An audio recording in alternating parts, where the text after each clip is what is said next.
The morning of the flight from New York to Los Angeles began with an almost imperceptible hum, a quiet rhythm that set the tone for what was supposed to be a routine journey across the country. Passengers trickled into the terminal, dragging their carry-ons behind them, some already half lost in their own worlds, while others exchanged polite small talk about weather forecasts or layovers. It was the kind of calm that comes before something unpredictable, a subtle lull that can trick even the most seasoned flight attendants into thinking they might just have a smooth, uneventful day ahead.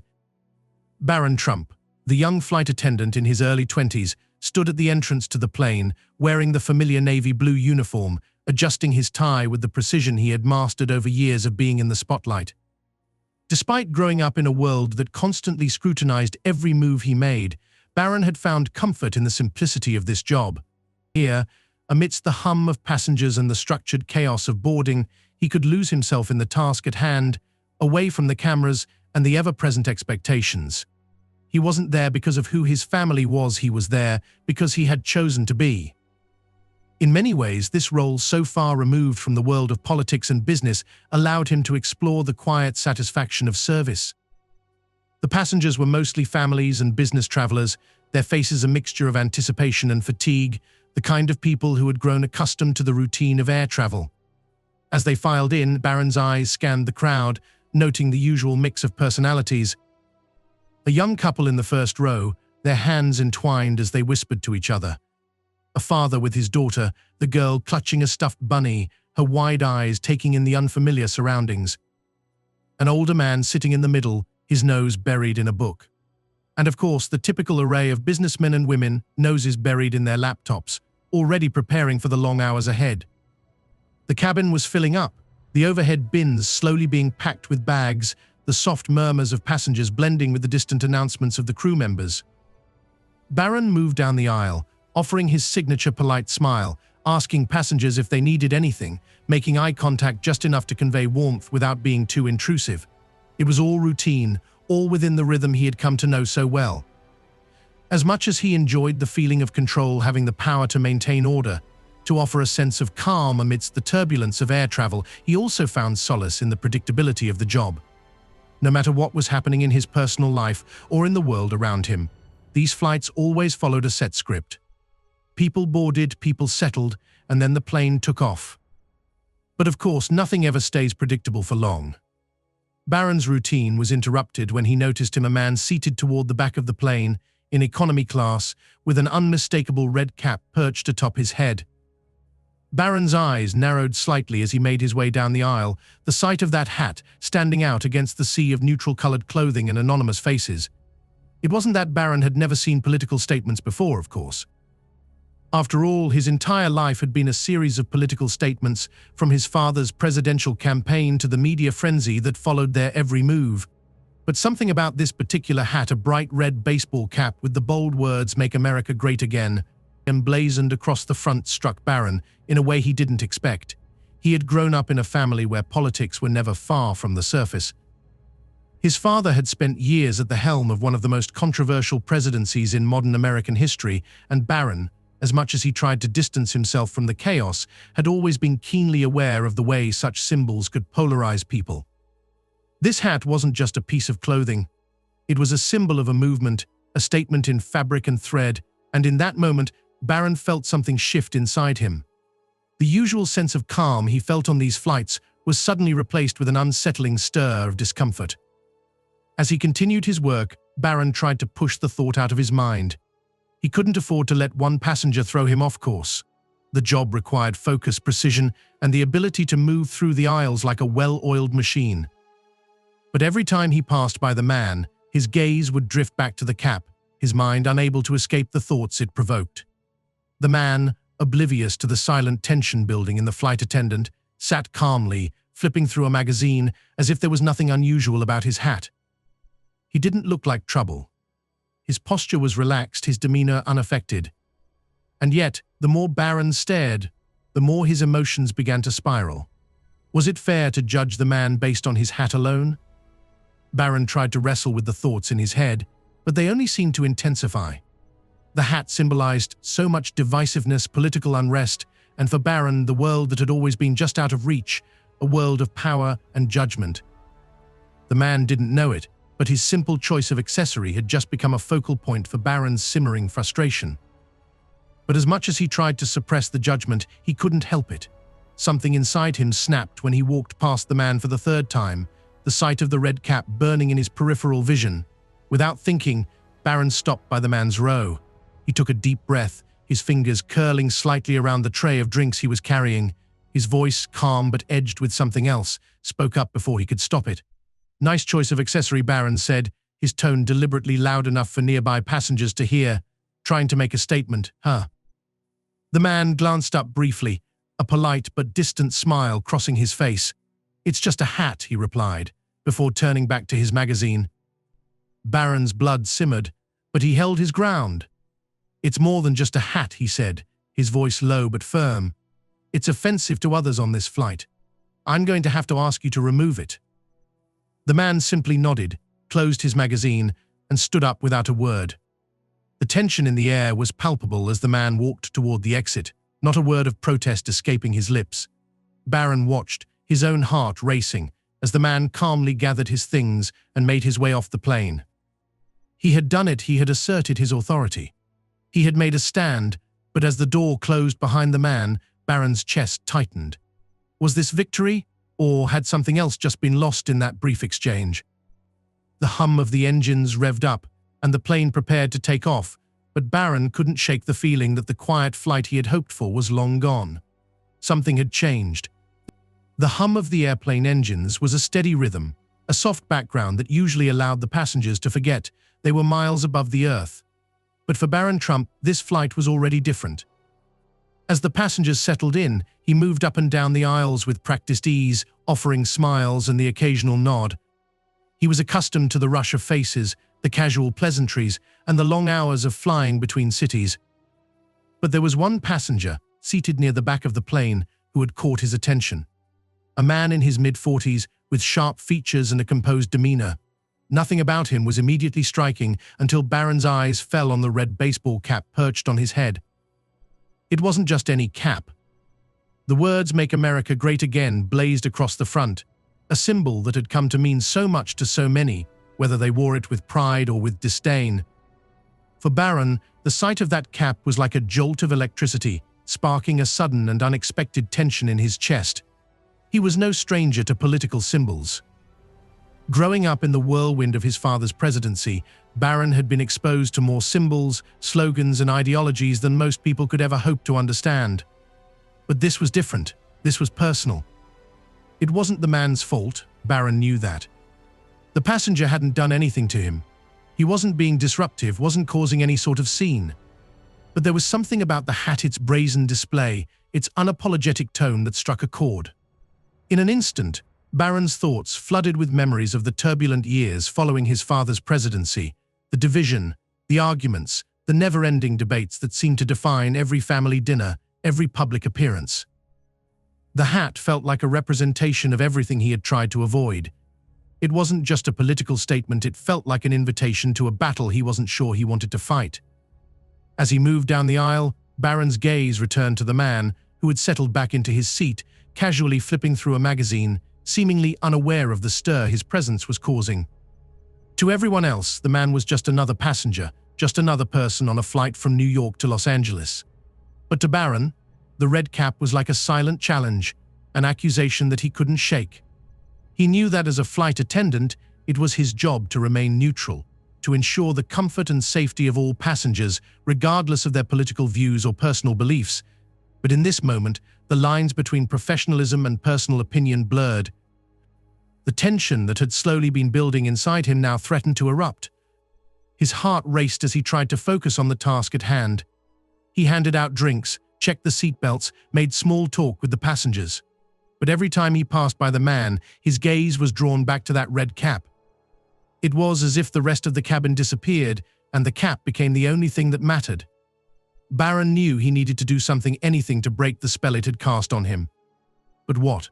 He couldn't very well tell the man to take the hat off. It wasn't against the rules. It wasn't offensive in any overt way. And yet, to Barron it felt like an affront, a symbol of everything he had tried to distance himself from. His thoughts were interrupted when he heard the man's voice. It was calm, unbothered, and yet, somehow, it made Barron's blood boil. "Nice choice of accessory," Barron said before he could stop himself. The words were out before he had the chance to think, his tone tinged with a subtle mockery. Trying to make a statement, he regretted it the moment he spoke, but the words had already left his mouth, cutting through the air with an edge of defiance. The man looked up, his expression polite but distant, a slight smile crossing his face. "It's just a hat," he replied, his voice neutral, almost dismissive.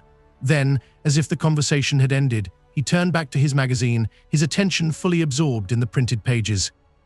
Barron stood frozen, his heart pounding in his chest. He couldn't believe what he had just said. The impulse had taken over, and now he was left standing there, with the weight of his own words hanging between them. Barron's mind raced. He had gone too far. He had let his personal feelings cloud his judgment. But there was no turning back now. The man's response, so casual, so unbothered, only fueled the fire inside Barron. He had to do something. He had to take control of the situation, to regain the authority he felt slipping from his grasp. Ignoring the sinking feeling in his stomach, Barron marched back down the aisle, his heels clicking sharply against the floor. The murmurs of the other passengers seemed to fade away as he approached the man's seat once more. He felt a strange mix of anger and determination, like a soldier preparing for battle. "So," he said, his voice now firm, more official, "I'm afraid I'm going to have to ask you to remove your hat. It's causing discomfort to other passengers." The man didn't argue. He didn't raise his voice. He didn't react at all, except to nod politely and collect his things with slow deliberation. Barron watched as he stood up and began walking toward the exit, his movements measured and calm. It was as if the entire scene had been rehearsed, and Barron, for all his fire and resolve, was left standing there, hollow and unsure. He had won, technically. The man was leaving the flight, just as Barron had instructed. But the sense of victory was fleeting, quickly overtaken by a feeling of emptiness. As the man disappeared through the cabin door, Barron tried to shake off the unsettling sense of unease that had taken root in his chest. The flight attendants around him continued with their duties, but Barron was no longer part of the rhythm. He had just become part of something larger, something that he couldn't fully comprehend. The man with the red cap had left the flight, but the impact of his presence, of that damn hat, lingered in Barron's mind like a storm waiting to break. He had made a decision, a choice that would define the rest of the flight. But was it the right one?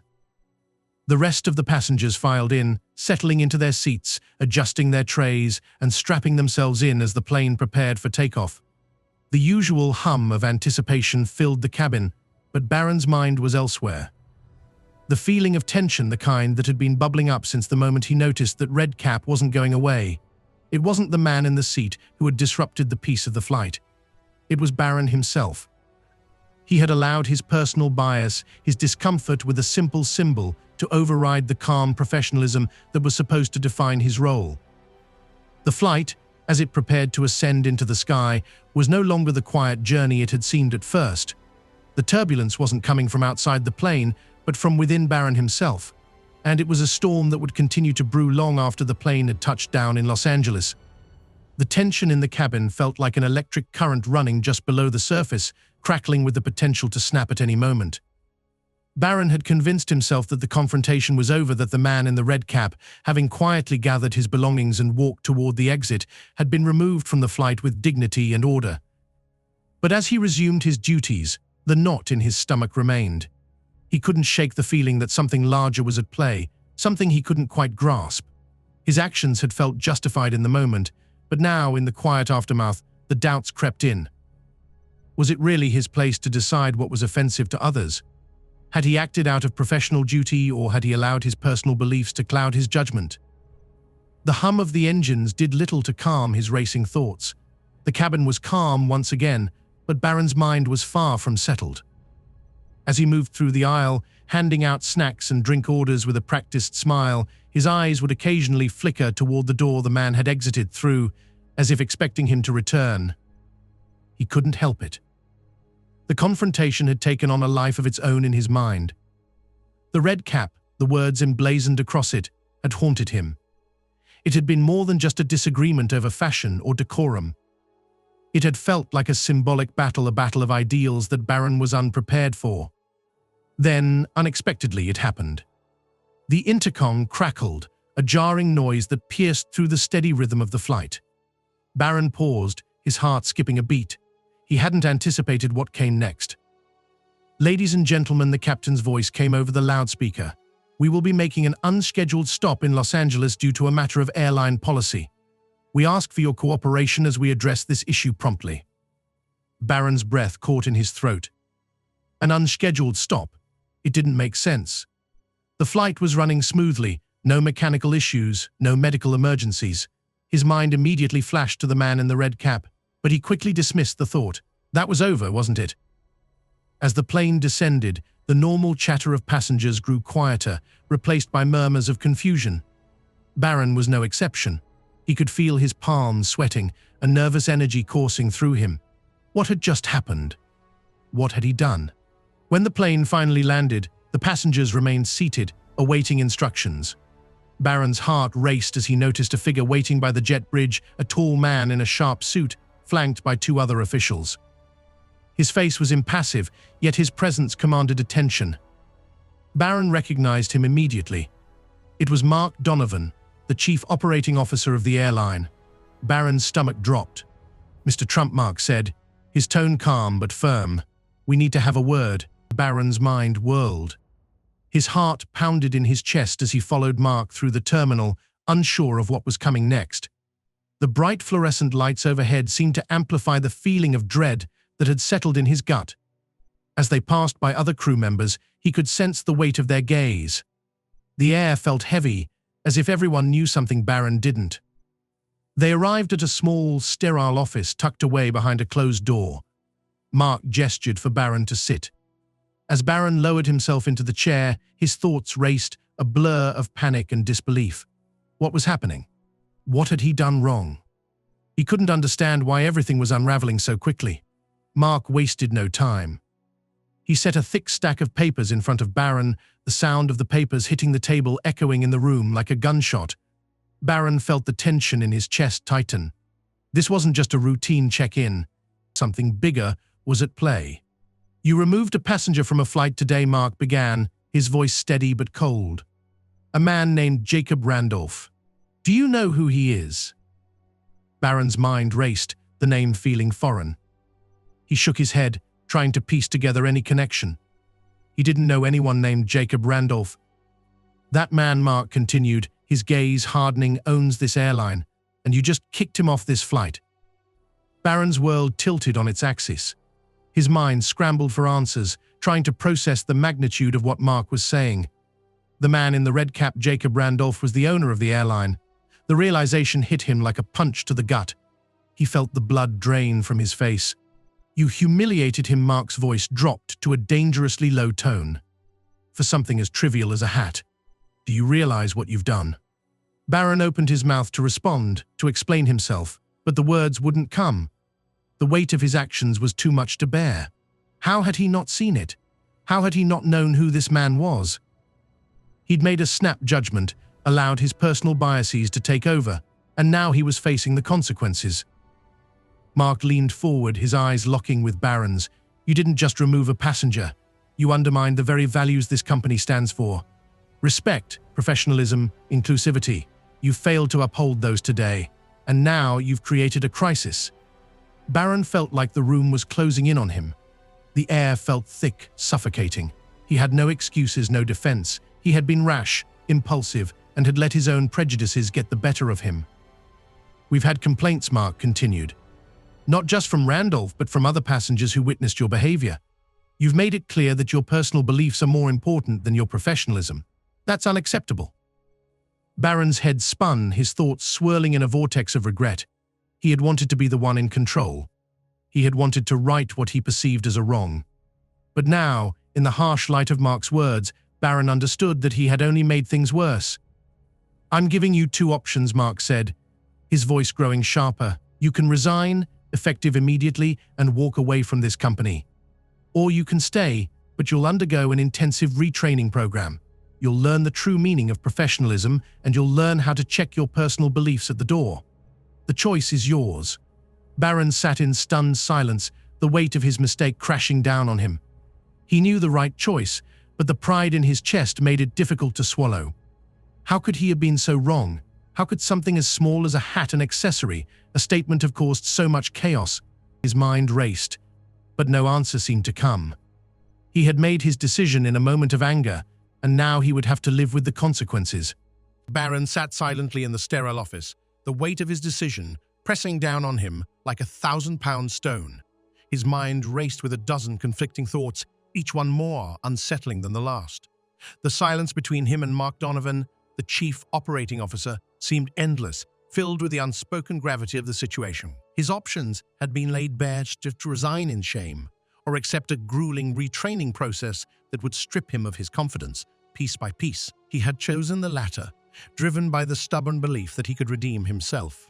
But as Mark's cold stare bore into him, Barron couldn't shake the gnawing feeling that nothing could undo the damage he'd caused. The man in the red cap, Jacob Randolph, the owner of the airline, had been right all along. Barron had let his personal beliefs cloud his judgment. He had thought he was in control, that his actions had been justified, but now, with the full scope of his mistake laid bare before him, Barron knew he had failed, not just the company, but himself. When he had stood on that plane, confronting Jacob Randolph over a simple hat, Barron had felt a rush of righteousness. He had convinced himself that he was doing the right thing, protecting the comfort of the other passengers, enforcing the rules, maintaining the sanctity of the flight. The hat had seemed like a challenge, a symbol of defiance in a world that had already become so divided. And in that moment, Barron had seen himself as a defender of order. He had acted swiftly, decisively, believing that his intervention would be praised.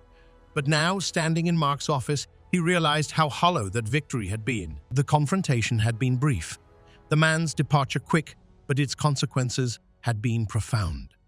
Barron had never expected the quiet, unassuming man in the red cap to turn out to be the owner of the very airline he worked for.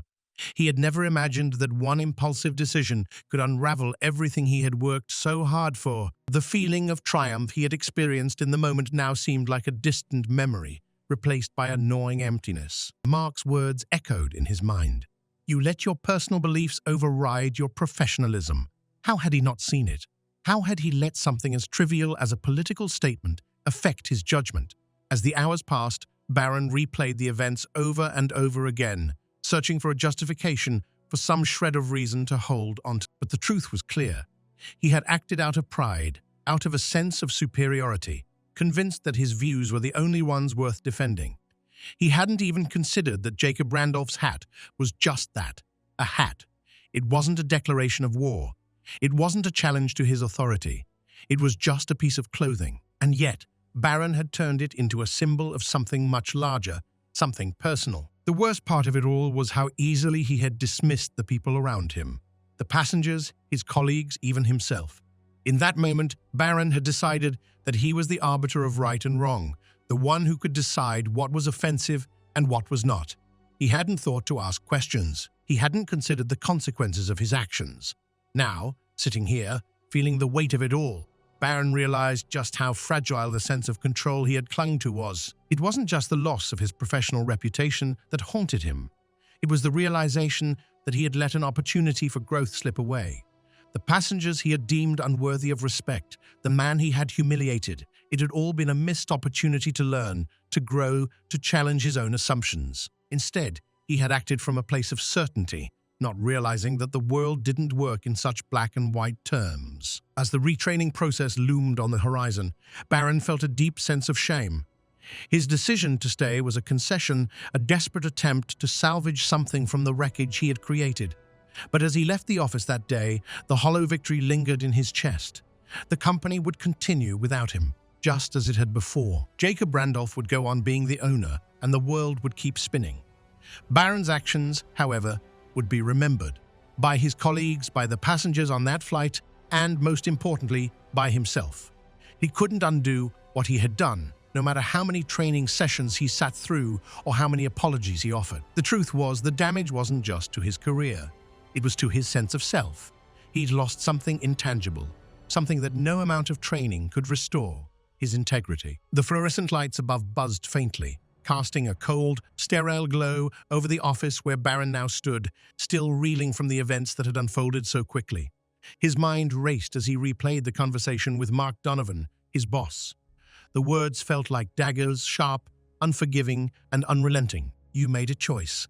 That man wasn't breaking any rules. You were the one being disruptive. Barron's stomach churned with each thought. But it wasn't until Mark had mentioned the name Jacob Randolph that the full weight of his mistake hit him like a freight train. Jacob Randolph. The name had taken a moment to register, as if his brain couldn't quite connect the dots.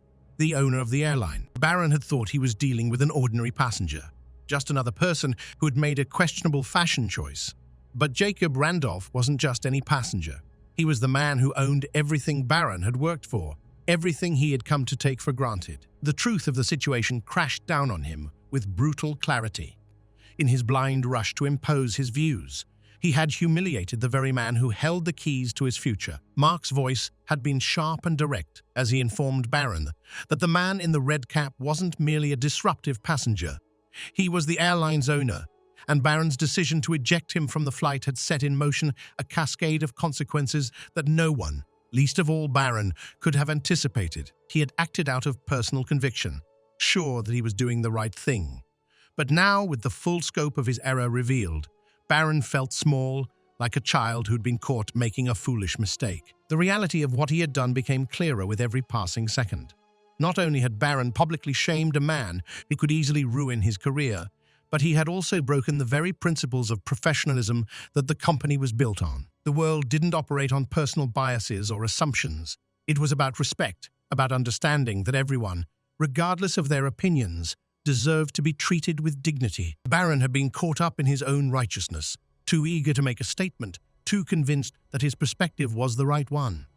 But now, in the aftermath of that decision, he realized just how fragile his sense of control had been. He hadn't stopped to think, hadn't considered the consequences of his actions, or even bothered to ask why the man had chosen to wear that hat. The more Barron reflected, the more he understood that the true cost wasn't just losing his job. It was the realization that he had let his own biases cloud his judgment. The consequences would be far-reaching, and they would follow him long after this day had passed. Mark had left him with two options: resign immediately or accept the comprehensive retraining program that would strip away his arrogance and force him to face the reality of his actions. The choice had seemed simple at first. Resigning would be admitting defeat, admitting that he had been wrong. But accepting the training felt like a chance to rebuild, a chance to prove that he could rise above the shame of his error and learn from it. Yet, deep down, Barron couldn't escape the gnawing feeling that his mistake was irreparable. As he sat there in the quiet office, his thoughts spiraled.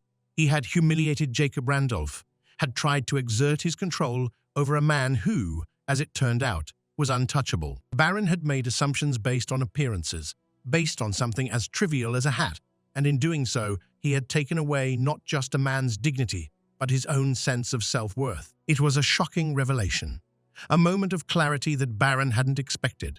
He had thought of himself as someone who understood what was right and wrong, someone who could act with conviction and assertiveness. But in reality, he had acted rashly, arrogantly, without truly understanding the situation he was in. He had made a judgment call that not only cost him his standing at the airline, but had also shattered his belief in the power of his own judgment. The silence in the office now felt suffocating, the walls closing in around him as Barron grappled with the weight of his actions. There was no way to undo what had been done, no way to take back the humiliation he had caused. But as Mark's words echoed in his mind, Barron knew one thing for certain. He was at a crossroads. He could either continue down this path of self-righteousness, or he could face the consequences and try to rebuild. The shocking revelation wasn't just about the man he had wronged. It was about himself. It was about the realization that personal beliefs, no matter how strongly held, could never justify treating someone with disrespect. Barron had crossed a line, and now he had to find a way to move forward. The question was, could he learn from this? Would he have the courage to admit his mistakes and become a better person for it? Or would he be consumed by the weight of his own arrogance, forever trapped in a cycle of self-deception? Only time would tell. But for now, as Barron left the office, the world felt different. He felt different.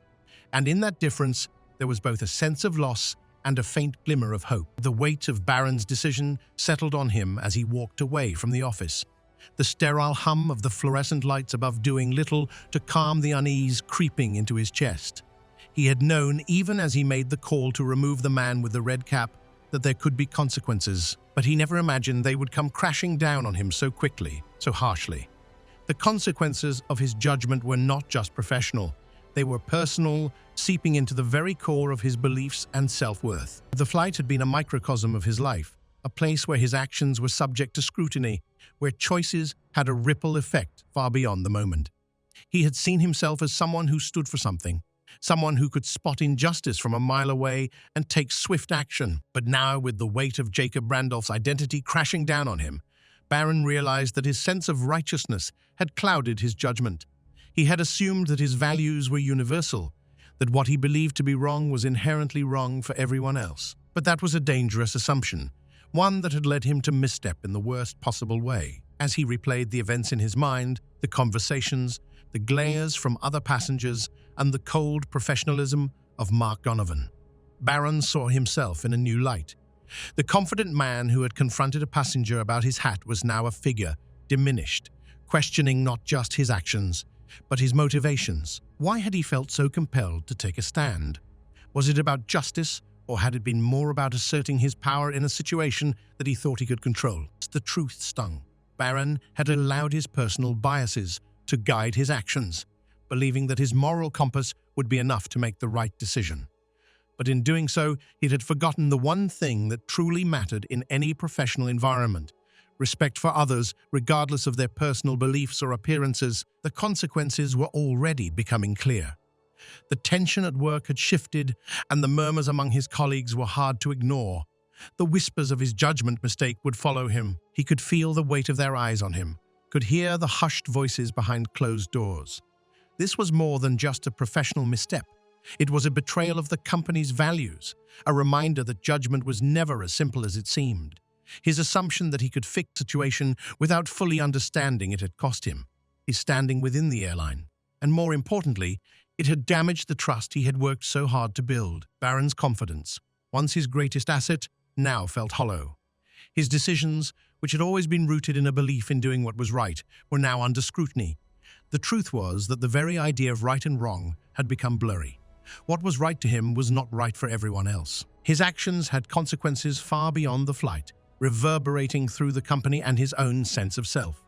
How could he have been so sure of himself without considering the broader picture? How had he let his assumptions overrule his responsibility to understand the full scope of the situation? The days following the confrontation felt like an endless barrage of realizations. He had taken a risk by acting so quickly, and now the fallout was undeniable. The consequences of judgment were not just a matter of facing reprimands or potential job loss. They were about the erosion of personal integrity. When you make decisions based on assumptions, you risk losing more than just your job. You risk losing your credibility and your self-respect. Barron could already see the cracks in his professional armor, the slow but inevitable shift in how others viewed him. But even as the consequences mounted, Barron couldn't ignore the small seed of understanding beginning to sprout within him. The painful lesson he was learning wasn't just about the dangers of assumption. It was about the importance of humility. The world, he was realizing, was far more complex than the simple black and white judgments he had once clung to. His moment of certainty had led to a personal crisis, and now he was left to pick up the pieces, unsure of how to move forward. The consequences of his judgment weren't just external. They were internal, stirring a conflict within him that would take time to resolve. And perhaps that was the most painful part of it all. He had acted out of conviction, but now he was left questioning the very foundation of his beliefs. Would he emerge from this with a renewed sense of clarity, or would the consequences of his actions leave him forever doubting his ability to judge situations with the care and respect they deserved? For Barron, only time would tell. But one thing was certain: the path forward would not be as simple as the one he had chosen before. The consequences of his judgment had changed everything.